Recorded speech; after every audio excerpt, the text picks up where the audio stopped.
Queen's Frosh Week in a nutshell. So it's only now that Frosh Week is over that I realized that Frosh Week is probably the most confusing thing you could ever explain to someone, especially at my school. At my university, there are a ton of different departments, and each one has their own Frosh Week, which means there are a million different events going on at the same time. In general, the people at Frosh Week can be divided into two categories.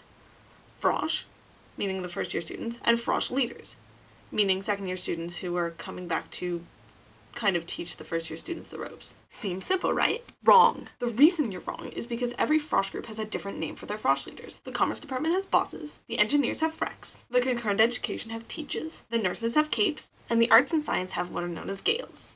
Essentially, these Frosh leaders are kind of like camp counselors. They sort of bring you around to events and make sure you don't get lost. It's kind of cute. Each department also has a set of different things that they do, stereotypically, during every single Frosh Week. Commerce. On the first day of Frosh Week, all the Commerce Frosh have been given a complete outfit comprised of a shirt, a visor, a pair of white booty shorts, one yellow sock, one burgundy sock, and some bells to put on their shoes. The second that they leave their building, their bosses will start yelling at them that they have put their socks on the wrong feet. They then spend the first couple of days running everywhere that they go with their little feet jingling because of the bells that they were required to put on their shoes. They also spend the week telling all the other departments that they're going to eventually make more money than we are. The engineers. The engineers are known for being the craziest group of Frosh on campus. Throughout the week, the engineers do things like get their eng cuts, which means to either dye or cut their hair in a crazy way.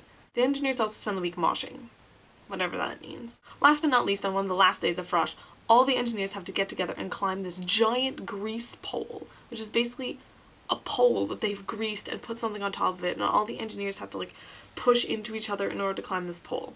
This year it took them 2 hours. Concurrent Education. I honestly have no idea what they did for their Frosh. The nurses. I'm fairly sure that the nurses are the smallest Frosh group on campus, and so they basically got stuck with all the other Frosh groups. They're a really cool group of people, I just don't know what else they did.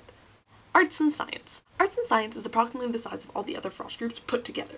They do things like getting dressed up in a navy blue unisuit and having a shaving cream fight, and then later painting it. They also do things like bottle drives and carnival days, and spend the week cheering, dancing, and telling all of the other departments how much they love them. Guess which one I'm in?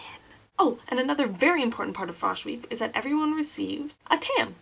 Now, Fraser Phi has been making a lot of fun for me for my tam, but I think it's absolutely splendid. Everyone gets one during their Frosh Week, and each one has a little pom-pom on top of it, and every one of the pom-poms is a different color depending on what program you're in. One of the major rules of the tam is that in first year you have to wear it over your ears, and if you don't, then an upper year can come and rip off your pom-pom.